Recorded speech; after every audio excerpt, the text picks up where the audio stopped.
Bienvenidos todos a una nueva emisión de La Palabra a través de LTV, el canal de La Tribuna.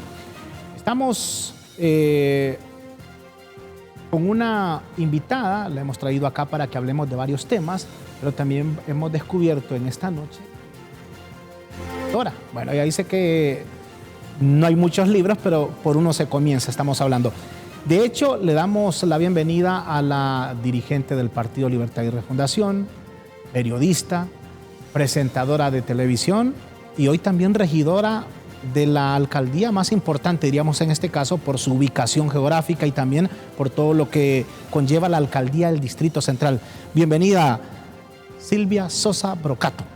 Un gusto, Raúl, poder compartir con usted este espacio, ¿no?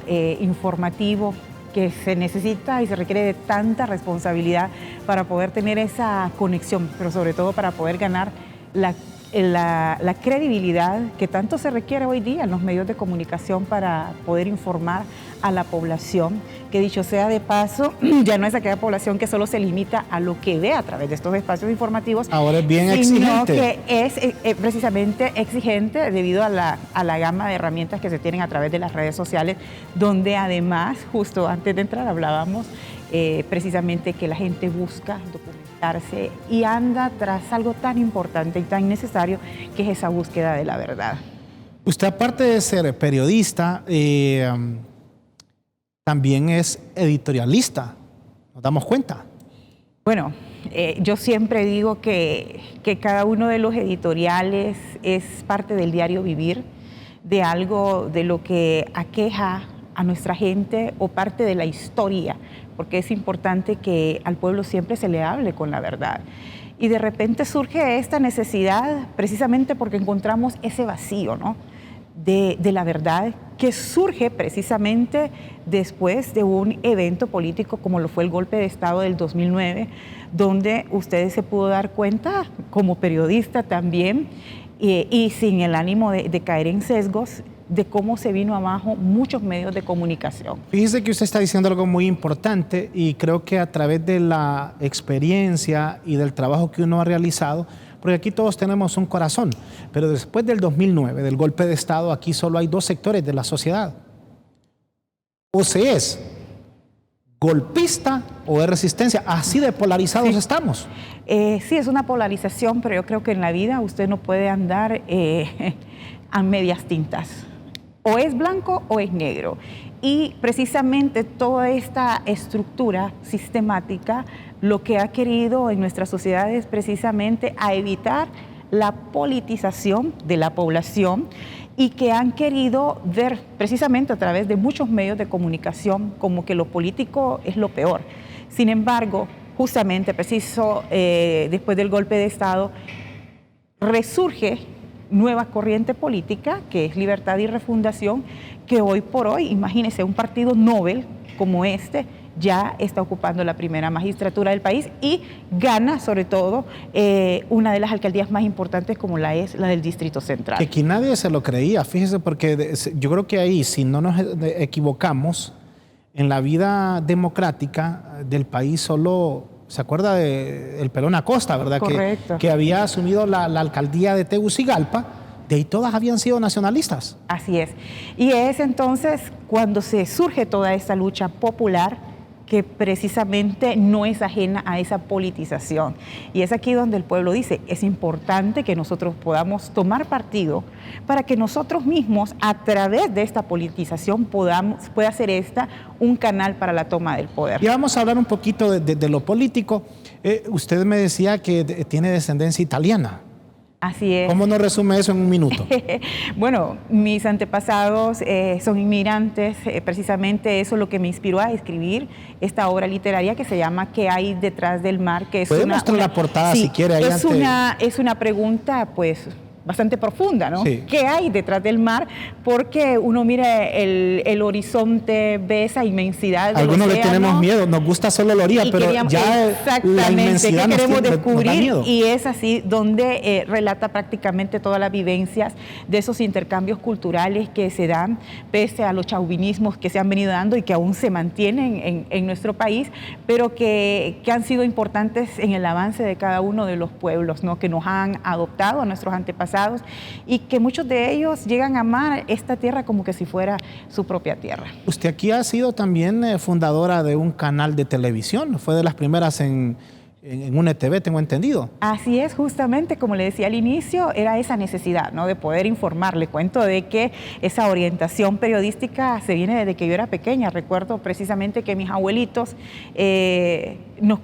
compartíamos con ellos toda esa riqueza de esa leyenda oral que nos contaban los acontecimientos que se habían dado. Y yo crecí muy cercana con los abuelos, escuchando la Radio América, escuchando los medios de comunicación, escuchando la radio cubana, de donde se informaba, especialmente cuando venían los fenómenos naturales, ¿no? Los de HRN. Sí, pero honestamente yo le digo yo recuerdo de pequeña esa voz de Luis Edgardo Vallejo. O sea, crecí y me encantaba escuchar las noticias.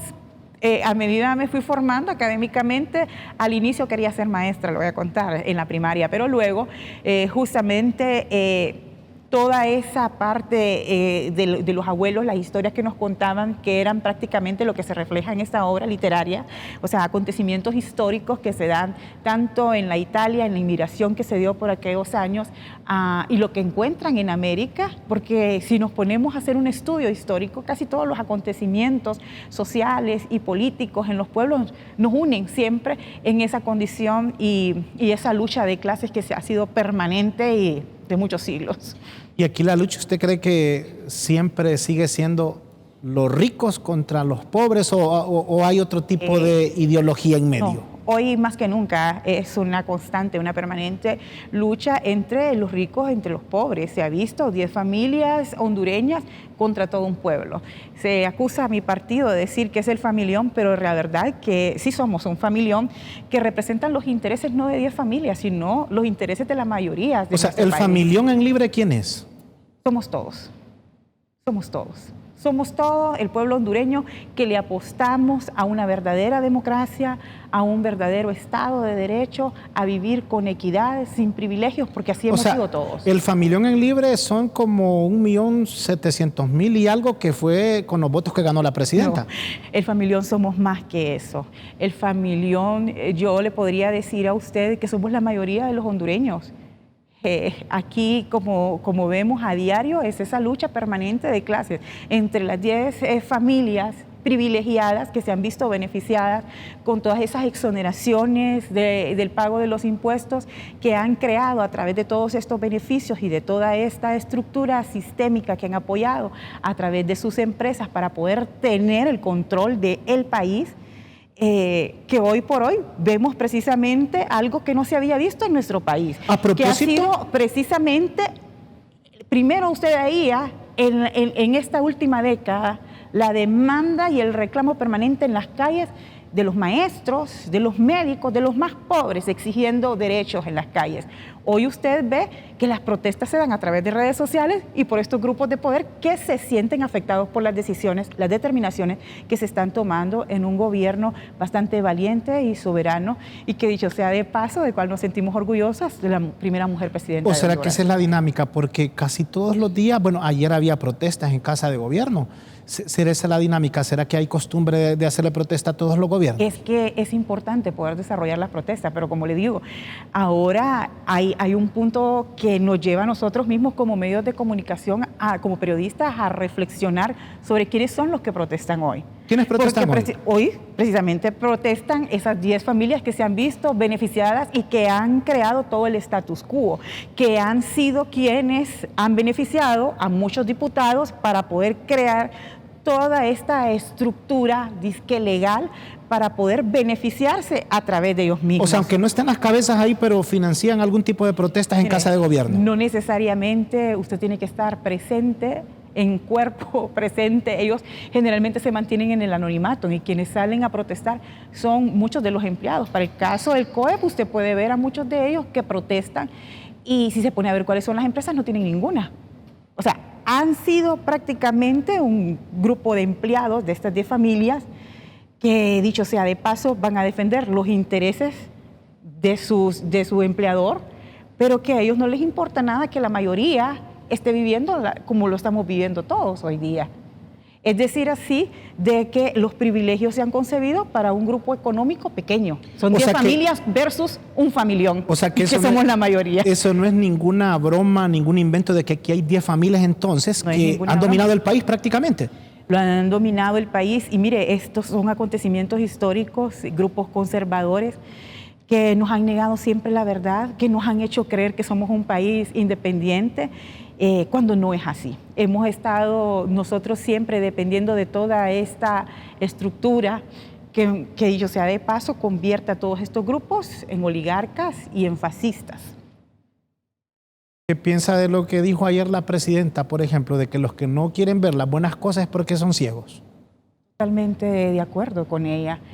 Mire, justamente la presidenta todos estos días está inaugurando proyectos que han generado, no solo es el hecho de mejorar las condiciones de vida en una carretera, porque veamos toda la inversión que constituye la ejecución de cada uno de estos proyectos, que conlleva a generar empleos, a generar un circulante en la mayoría de las personas, que estos proyectos se ejecutan en cada uno de los municipios del país, asegurando de que las personas que vayan a ser contratadas para la ejecución de la obra sean contratadas de los mismos municipios. Significa pues que doña Panchita, que es la dueña de la pulpería, está generando su dinerito por todos los albañiles, los que están trabajando en la construcción de la carretera, de las escuelas. Eso mantiene un propósito mejor de la economía. Y le voy a decir, en esto también se ve beneficiado todos los empresarios del país.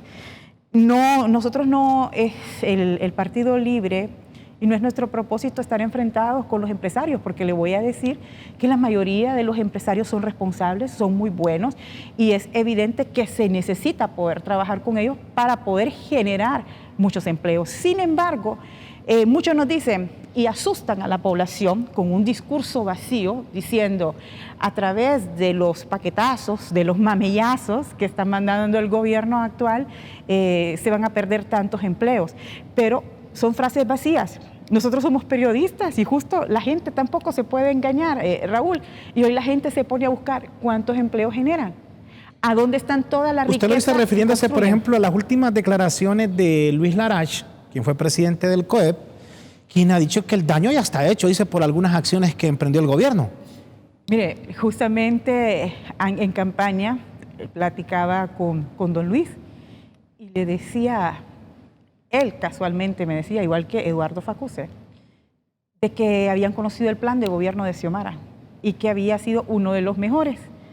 Entonces él, como uno de los beneficiarios, como generador de energía, le decía, ¿te fijaste lo que habla ahí, que se van a revisar los contratos? Y me dice, sí, perfecto, siempre y cuando todos estos contratos, las revisiones se manejen dentro del margen y dentro del marco de la ley, perfecto, que procedan. Dijo ahora, él. Correcto, sí. Ahora preguntémonos nosotros quién es la ley.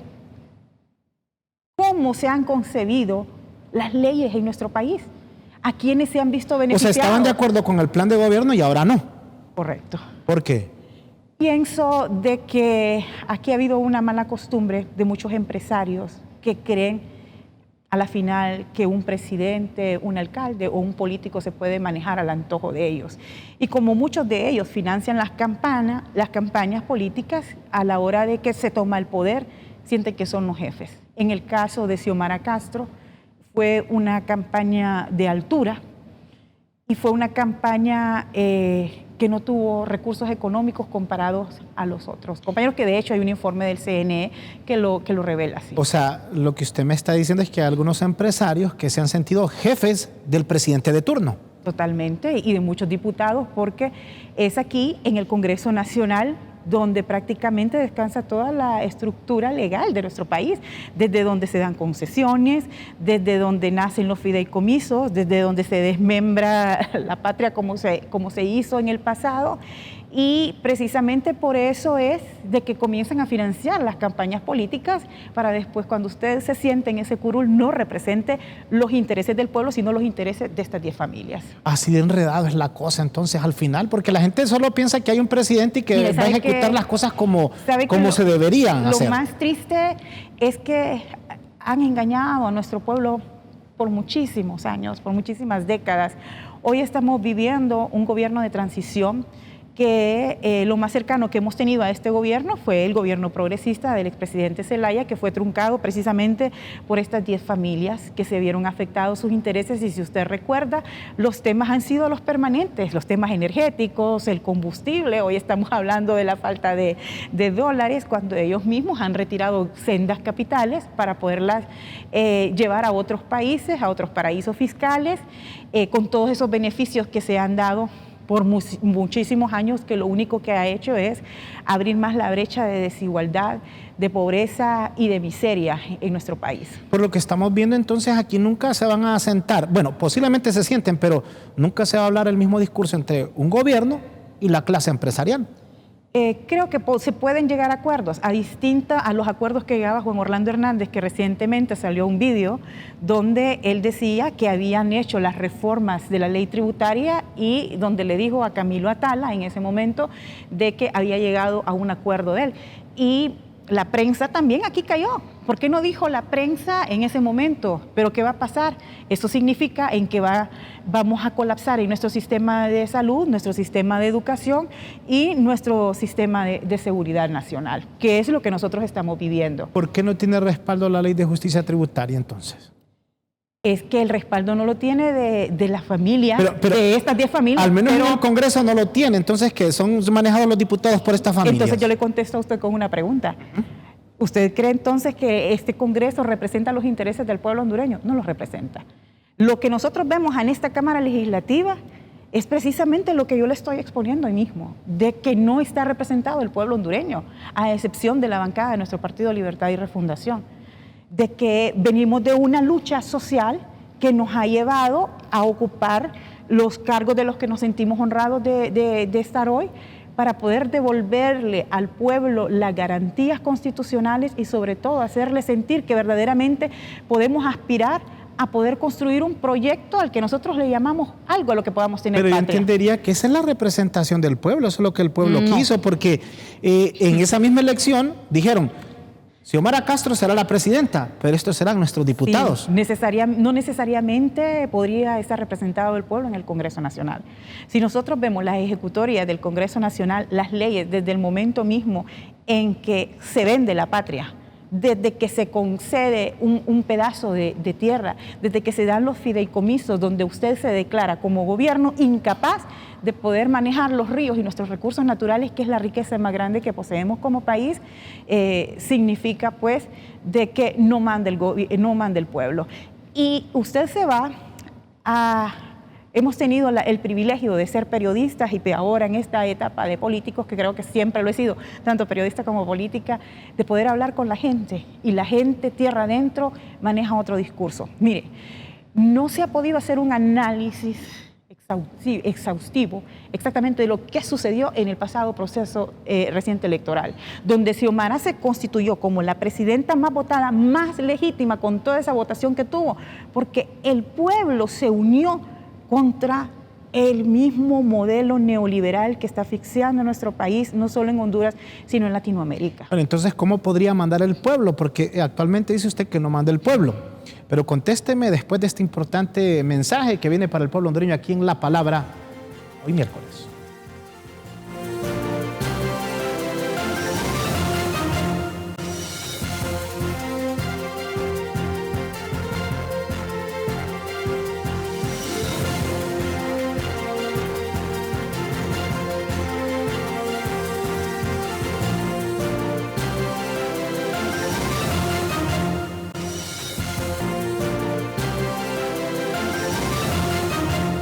Gracias por seguir con nosotros aquí en La Palabra. Hablamos con la actual regidora y hablaremos un poco del trabajo de la alcaldía del Distrito Central, Silvia Sosa Brocato.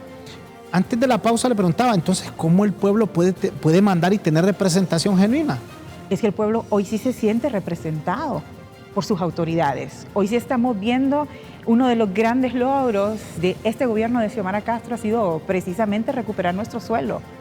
Si usted le quita el suelo, la posibilidad a la gente le está quitando su casa, a donde los está desterrando y los está enviando. Mire qué terrible. La oposición también es parte del pueblo.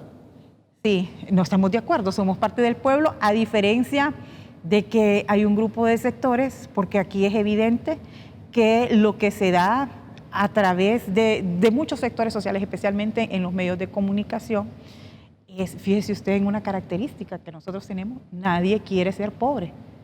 Todo mundo quiere sentirse rico. Si usted va a San Pedro de Sula, la gente quiere tener orígenes árabes.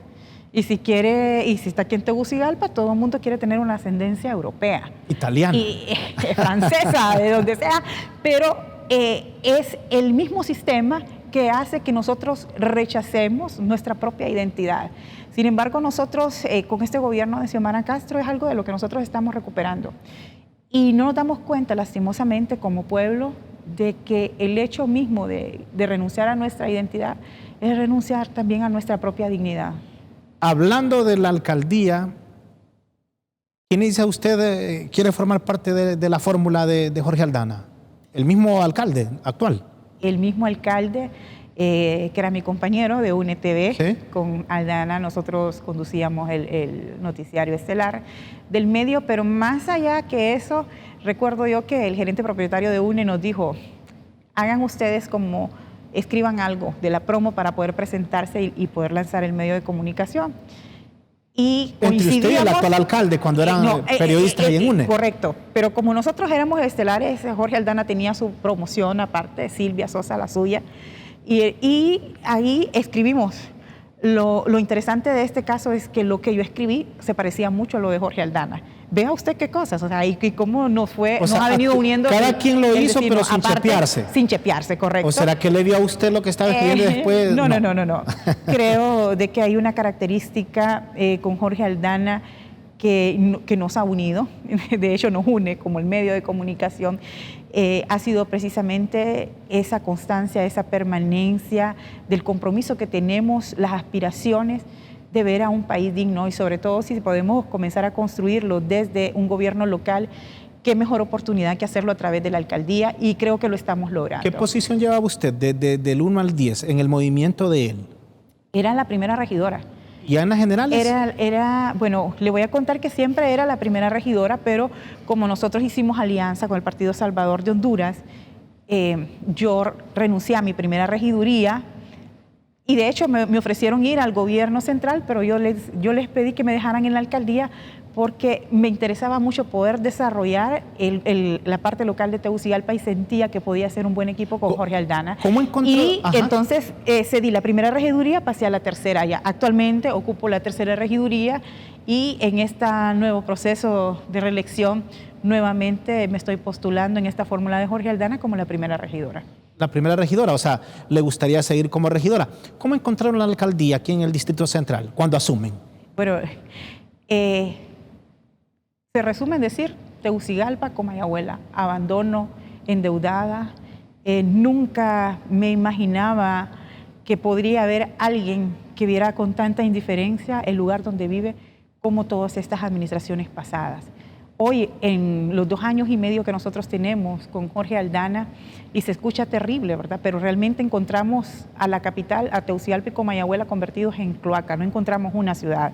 Estamos nosotros trabajando en este proceso desde la construcción y el diseño de un plan maestro de desarrollo urbano, porque Tegucigalpa ha crecido precisamente por esa irresponsabilidad administrativa que ha crecido de una forma desordenada. Y hoy por hoy, en 2 años y medio que tenemos con el alcalde Jorge Aldana, a través de este plan maestro de desarrollo urbano nos está permitiendo poder crecer de forma ordenada, pero asimismo de poder garantizar a los capitalinos que puedan mejorar sus condiciones de calidad de vida, pero sobre todo a dar una vida digna, especialmente con el sistema de alcantarillado sanitario, el sistema de relleno sanitario, no un botadero de basura a cielo abierto, por Dios santo, tanto, toda una capital de un país que es la vitrina de Honduras ante el mundo, y veíamos otras ciudades más pequeñas con presupuestos menores como Puerto Cortés y San Pedro Sula, que tenían modernos sistemas de alcantarillado sanitario y sobre todo el vital líquido del agua. Hoy por hoy nosotros estamos en la construcción de lo que es la represa del río San José, la represa del río del Hombre, del río Jinihuare,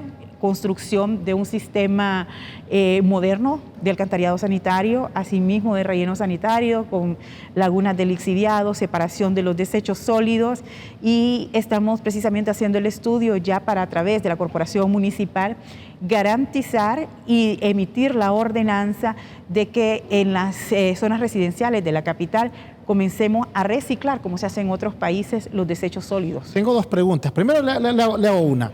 O sea, la encontraron abandonada, endeudada y como cloaca, así. Totalmente. Con ceros proyectos que conlleven a mejorar y dignificar la vida de los capitalinos. Mire, con un río Choluteca que atraviesa toda la capital, con olores fétidos que emanaban de ese río. Usted recuerda antes, llovía poco y los mercados inundaban. Hoy, desde la administración de Jorge Aldana, no se están inundando los mercados. Pero ¿cómo explicar?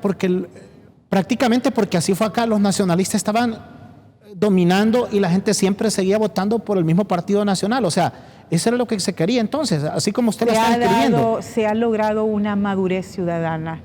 La gente hizo a un lado esa bolsa solidaria y le apostó a dignificar su vida para tener mejores condiciones tanto en salud, en centros educativos. Nosotros tenemos 17 centros educativos municipales donde a los infantes se les da merienda escolar de manera gratuita, se les da todas las atenciones, los cuadernos, los pañales, la lechita, de tal manera de que beneficia a muchas madres solteras que van a trabajar, dejan a los niños en los centros educativos, regresan a las 4 de la tarde por ellos, sin la menor preocupación de que los niños no van a tener que comer. Tenemos en estos centros educativos nutriólogos, psicólogos, para poder darle a los niños toda la atención psicopedagógica que necesiten para convertirlo en un ciudadano de buen corazón.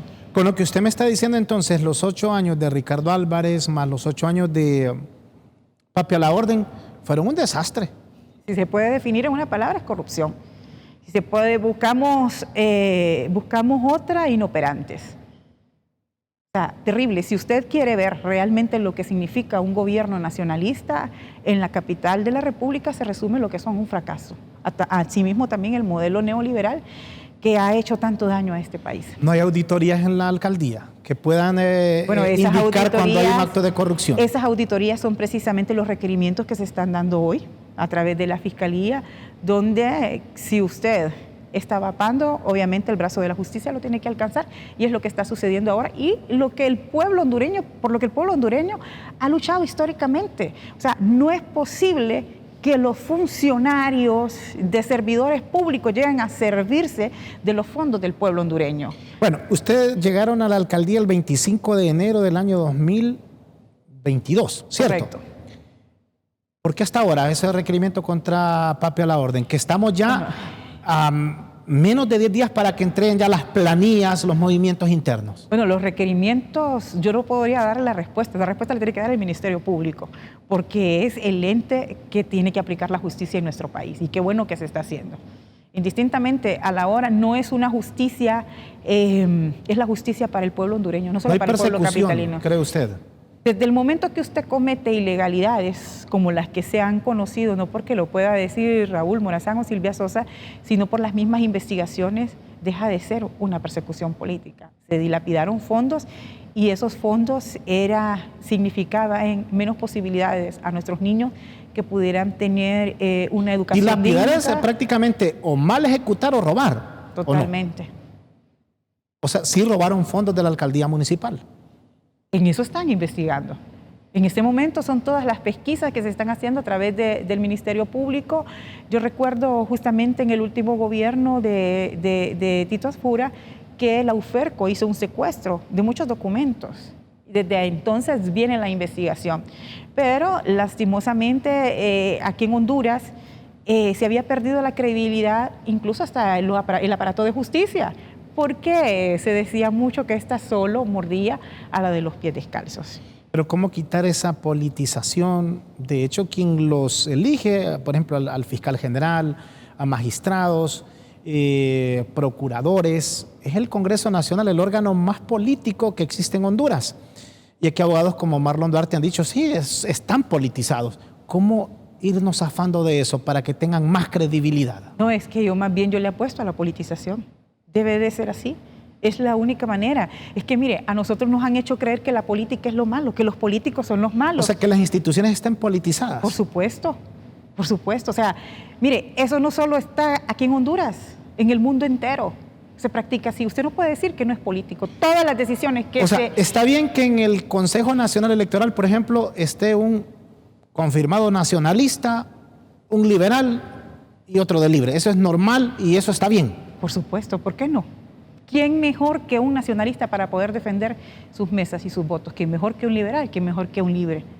Eso es mentira de que me diga usted que van a venir ONGs financiadas desde el extranjero, porque desde aquí es otro medio de manipulación que nosotros los hondureños no debemos de permitir que sean otros los que van a manejar los destinos de nuestro país, las decisiones. Y eso es lo que ha pasado históricamente en este país. No hay gente capaz a política que se someta a un proceso para que una institución diga es completamente apolítica, nunca ha participado ni activado por ningún partido. Todos, las instituciones, las ONGs, sobre todo aquellos que se rasgan las vestiduras de que dicen que no son políticos, son los más políticos, lo más nefasto que hay en este país. Aunque no hayan agitado una banderita o pegado un sticker. Es que esos agitan otras banderas. ¿Cuáles? Y no necesariamente. ¿Cuáles agitan? Agitan las banderas de quienes reciben los beneficios y quienes financian precisamente cada una de estas ONG, con un interés meramente político y además geopolítico, ideológico. O sea que eso lo vamos a seguir viendo hasta la eternidad. Lo hemos venido viendo, solo que ahora han caído las máscaras. Y ahora es más evidente y el pueblo hondureño no se deja engañar. Aquí en Honduras es tan fácil darnos cuenta de quién es quién. Y eso es precisamente lo que se está mostrando ahora a través de este gobierno. O sea que no hay tal persecución como lo denuncia la oposición. ¿Para usted qué es? ¿La investigación de qué? Investigación de actos de corrupción. ¿Del delito? Por supuesto, es la persecución del delito, es la cara de la justicia que se está viendo en nuestro país, que había estado escondida y que se había estado negada al pueblo hondureño, que ha sufrido demasiado. Hemos perdido vidas en esa lucha de poder construir patria, de poder construir una verdadera democracia, porque hasta eso que nos han vendido de la democracia es algo distorsionado, porque al pueblo le habían hecho creer que la democracia solo se practica cada 4 años al momento de ejercer el sufragio. Fíjese que para mantener el equilibrio, porque estamos hablando de lo que encontraron en la alcaldía y por eso estamos hablando del tema, pero entonces hablemosle de algo bueno a la gente. ¿Qué proyectos vienen para Tegucigalpa y Comayagüela? Sí, le vamos a hablar algo bueno a la gente, hablemos de la administración de Xiomara Castro, hablemos de la administración de Jorge Aldana, que se ve palpable cada uno de los proyectos que se están desarrollando en la capital. Hoy por hoy, Jorge Aldana goza de toda la credibilidad de los capitalinos por la ejecución de proyectos que se están viendo, por el ordenamiento, la limpieza de la ciudad. Tenemos un plan de inversión de 9.300 millones de lempiras. Tenemos en proyectos de sistema de agua potable que se están ejecutando ahora mismo, también los pasos a desnivel que se están dando en el Boulevard Juan Pablo, hay también además un túnel para contrarrestar todo el tráfico vehicular. Me llama la atención lo que usted está diciendo, porque lo del tráfico aquí es un dolor de cabeza diario. Sí. Para usted, ¿cuál es el principal problema que tiene la ciudad capital? El problema del agua. El problema del agua. El tráfico es algo de que se genera en todas las ciudades del mundo y que por ende ya se están haciendo además todos los correctivos porque obedece también a que no ha contado la capital con un sistema adecuado de transporte, como en todas las ciudades grandes en el mundo. A Nueva York, a Miami mismo, que usted vaya aquí nomás cerca, usted mira que tienen tren y la gente deja su vehículo en un estacionamiento y luego tiene que tomar el tren para poder desplazarse. Y recuerde usted que la flota vehicular que circula en la capital no solo obedece a los vehículos de Tegucigalpa y Comayagüela, sino a la visita de todo lo interno del país que se mueve hasta la capital para poder desarrollar trámites burocráticos. Me llama la atención, fíjese lo que usted dice, porque siento que en efecto el agua es lo primordial. Podemos aguantar el tráfico las horas que sean, pero sin agua es complicado. Nos vamos a una breve pausa, regresamos para la parte final de la palabra aquí en LTV, el canal de la tribuna.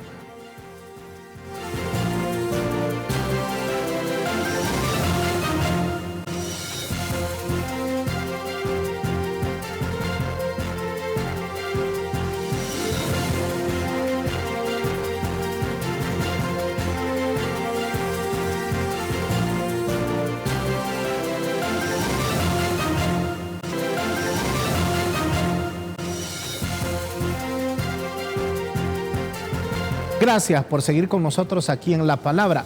Antes de abordar, porque me gustaría que usted también nos cuente cómo observa el panorama electoral, he visto algunos stickers en muchos vehículos que dicen el gordito no se va. ¿A qué se refieren? Jorge Aldana continúa, ha hecho una gestión que lo convierte, no solo el carisma que tiene Jorge Aldana como político, sino además lo convincente que es entre su discurso y la práctica es en la ejecución de los proyectos. Nosotros con Jorge Aldana hemos recorrido, mire, aldeas abandonadas que eran históricamente invisibilizadas, aparecían únicamente al momento de las elecciones, desde las aldeas salían los votos rurales que ponían presidentes, ponían diputados. ¿Qué es lo que más le ha tocado a usted cuando ha llegado a alguna comunidad, a alguna aldea, a algún barrio de la capital y que usted ya no es posible que esto haya estado por décadas, por tanto tiempo?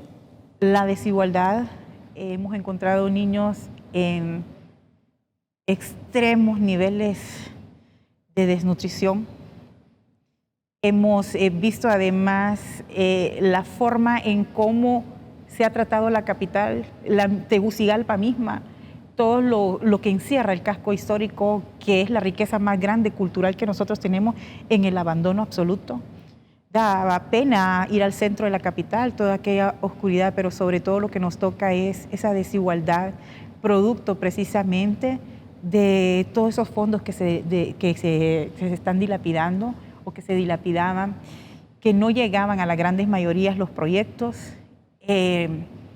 Eso precisamente creo que ha sido una de las motivaciones más grandes que tenemos con Jorge Aldana para poder dar alma, vida y corazón en esta gestión administrativa, que es una gran responsabilidad, en la que le digo, ante extracámaras hablábamos de que nosotros como periodistas tenemos todas las posibilidades de ser excelentes funcionarios, porque nosotros vivimos y venimos de las clases sociales golpeadas y no podemos nosotros con nuestras acciones olvidarnos de nuestros orígenes y ser indiferentes de donde nosotros venimos, de saber de que muchos periodistas nos bañábamos con baldes de agua que teníamos que ir a traer. Y hoy por hoy estamos viendo que vamos dignificando la calidad de vida de los capitalinos. En las reuniones, cuando hacen sesión de corporación municipal, ¿cómo se llevan con los regidores de oposición?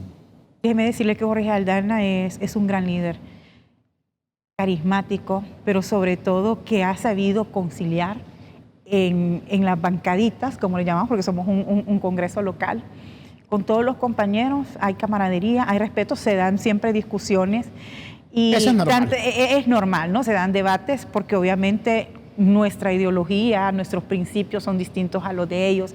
Sin embargo, esa madurez política que tiene Jorge Aldana lo ha llevado, imagínese usted, la pasada sesión de corporación nosotros pusimos un día como una ordenanza municipal, constituimos que en la capital todos los 1 de noviembre, a partir de este 1 de noviembre, se va a destacar y reconocer la labor de un ciudadano de buen corazón. Y en ese sentido, en la Cámara, en la corporación, el alcalde Aldana propuso de que se diera un reconocimiento al gordito Castellanos, que va a ser el próximo viernes, mañana a las 7 de la noche, un homenaje póstumo por la pérdida de vida del alcalde Castellanos, que prácticamente perdió su vida en las funciones como edil capitalino, bueno, en ese desastre del huracán Mitch, que también es algo 29 a lo que nosotros... o 30 de octubre fue eso. Y él cumplía años el 1 de noviembre. Pero eso es otro tema bien importante, que nosotros estamos trabajando fuertemente en las condiciones del cambio climático, en los temas ambientales, en poder crear y crecer y sobre todo recuperar esa amistad de los capitalinos con el medio ambiente. Hemos llevado masivas jornadas de lo que son la reforestación en distintas zonas afectadas, como es el Cerro Triquilapa, el Cerro del Trigo, el Berrinche, que precisamente es emblemático, donde perdieron la vida muchos capitalinos en el huracán Mitch, y que hoy por hoy, pues, sembrar un arbolito representa, pues, sembrar esperanzas para el pueblo capitalino, sembrar vida, sembrar oxígeno y garantizar usted que la ha vamos a visto tener bastante activa sembrando arbolitos. En esta parte final me gustaría conocer su opinión como dirigente del Libre. ¿Qué usted visualiza para el siguiente año? Porque algunos expertos, entre ellos Graco Pérez, sentado allí, dice aquí solo Estados Unidos puede garantizar transparencia en el proceso. Lamento profundamente que un hondureño pueda decir que un extranjero va a poder garantizar algo que lo debemos garantizar nosotros mismos como hondureños. Nadie va a sentir el amor que nosotros sentimos por nuestra tierra, por nuestro suelo. Creo que nosotros le estamos apostando con nuestro proyecto, con nuestra causa, con nuestro horizonte, que como le digo es la causa y el proyecto de la mayoría de las familias hondureñas, a poder construir un país soberano, independiente, pero sobre todo que no podemos crecer nosotros con la indiferencia a la miseria.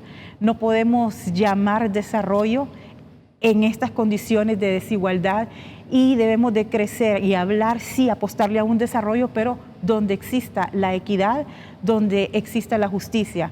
Aspiramos a que los mismos medios de comunicación sean los medios que le puedan informar a la población y no que sean instrumentos de dominación entre una clase y otra. Además de esto, creo que nosotros estamos trabajando por una causa de un cambio total en la sociedad, donde dejemos reemplazar lo que es la explotación por una cooperación y donde podamos todos tener la misma visión, un proyecto que no sea solo de Silvia Sosa, un proyecto que no solo sea de Jorge Aldana, de Xiomara Castro, de Rixi Moncada o de Raúl Morazán, un proyecto donde podamos tener una visión compartida, porque el bienestar no solo es el hecho de que usted tenga las mejores condiciones económicas, el bienestar significa poder tener y ver que la mayoría de los hondureños y especialmente de los capitalinos puedan vivir en mejores condiciones de vida. Mire, cuando usted dice continuar un proyecto, yo entendería que usted mira a Libre ganando el próximo proceso. Definitivamente no me queda la menor duda que el próximo gobierno será ocupada la primera magistratura del país por la segunda mujer presidenta y que Jorge Aldana será el próximo alcalde de la capital. O sea, usted mira a Rixi Moncada como la sucesora de la actual presidenta Xiomara Castro. Totalmente.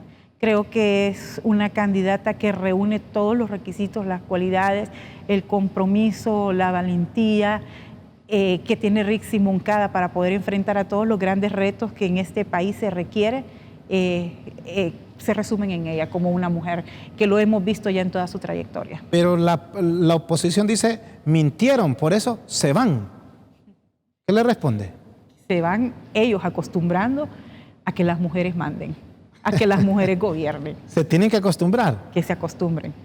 Que se acostumbren a que podamos vivir en espacios de bienestar colectivo, donde haya justicia, haya equidad, donde estamos apostándole también a una capital como la tenemos hoy, que ese eslogan del buen corazón pasa más allá, a seguir construyendo una capital digna de los capitalinos, valga la redundancia, pero sobre todo más humana, más justa y más equitativa.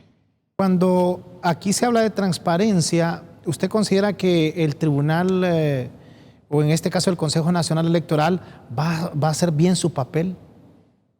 Es una gran responsabilidad que tiene el Consejo Nacional Electoral de poder llevar este proceso electoral como lo que es una verdadera fiesta cívica.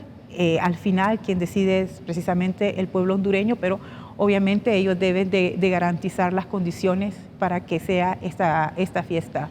Ahí se habla de que solo 2 empresas pueden ahora poder transmitir de manera correcta los resultados, y eso es lo que la gente quiere. Hay una empresa venezolana y una colombiana.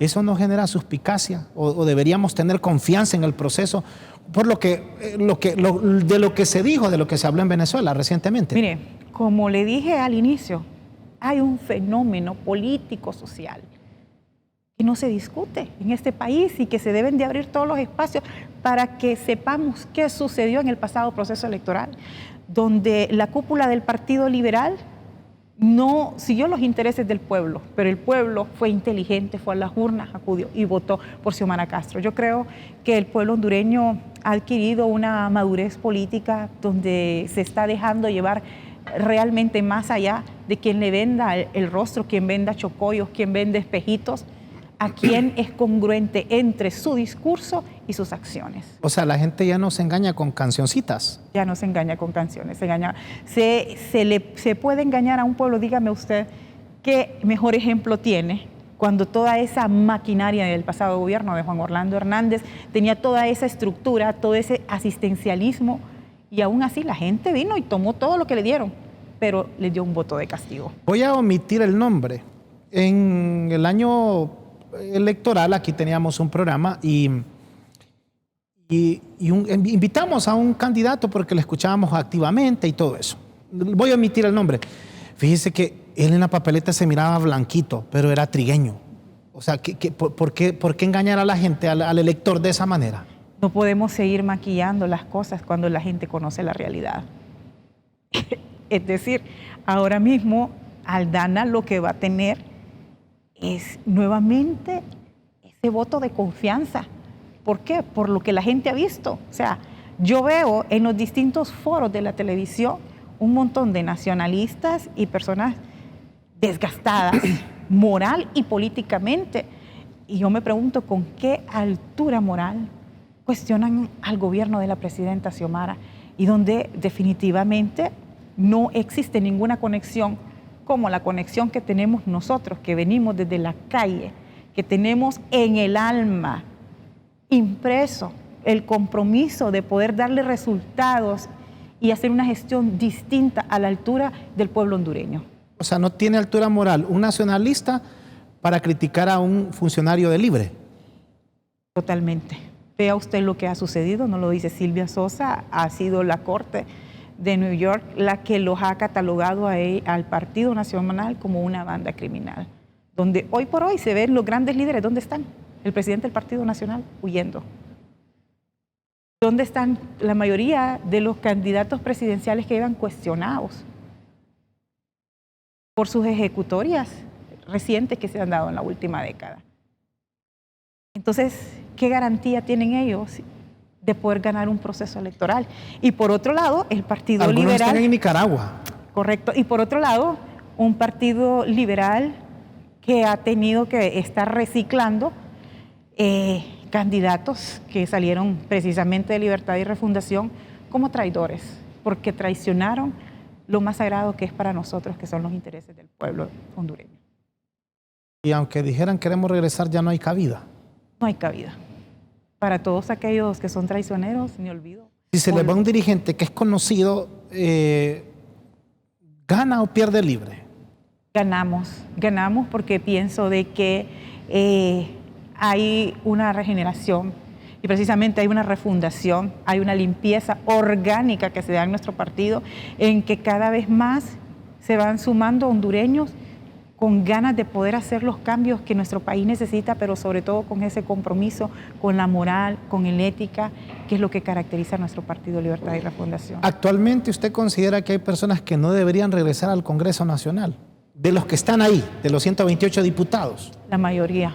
¿La mayoría? La mayoría, especialmente del Partido Nacional, que tanto daño le ha hecho a este país, y también en el Partido Liberal, porque hablar del Partido Nacional, a mi juicio, es hablar del mismo Partido Liberal, porque con ellos han hecho, en Libre nosotros tenemos diputados dignos, o sea, no es porque lo diga yo, es que se ha visto. O sea, los de Libre sí deberían mantenerse o aumentar.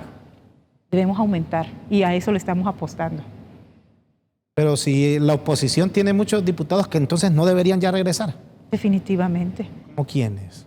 No podría darle nombre, pero si le... La puedo comprometer, sí, ¿verdad? No es ningún compromiso. Usted sabe que nosotros desde el periodismo no le hemos tenido miedo a decir la verdad.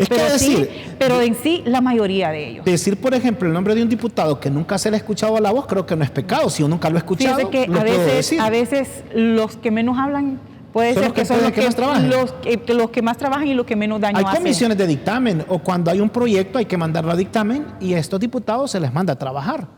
Sí, pero la verdad es que habría que ver qué trabajo están haciendo, porque los trabajos que se deben dar es precisamente a poder abrir todas las oportunidades de poder estar en ese curul representando los intereses sagrados del pueblo hondureño, y no ha sido así, históricamente no ha sido así. Tal es el caso que justamente también un caso que pasó desapercibido por la mayoría de los medios de comunicación fueron esos 33 casos que están en la Corte de New York, que hay la mayoría de diputados del Congreso Nacional, y desde donde ahí del Congreso Nacional se han hecho reformas para beneficiar no solo al narcotráfico, sino que también a las 10 familias. Fíjese que llegamos al final, ¿verdad que se le hizo corto el tiempo? Corto. Pero me imagino que le recordó esos momentos cuando usted estaba presentando noticias o estaba en algún foro. Siempre despedimos con 5 preguntas o frases y usted me las resume en una sola palabra, lo que se le venga a la mente. Y lo comenzamos así de manera rápida porque nos tenemos que ir. Tráfico en la ciudad capital. Un problema a resolver. ¿Problema del agua? Resuelto. ¿Está resuelto? Sí. Jorge Aldana. Máximo líder, próximo alcalde de Tegucigalpa. Partido Libre. A la victoria siempre. Silvia Sosa Brocato. Lealtad, compromiso y un profundo amor por Honduras. Le agradezco mucho. También es periodista, actual regidora del Partido Libre aquí en el Distrito Central, escritora, como ustedes ya lo vieron, presentadora de televisión. Hasta la próxima, porque se viene LTV Noticias Estelares. Buenas noches.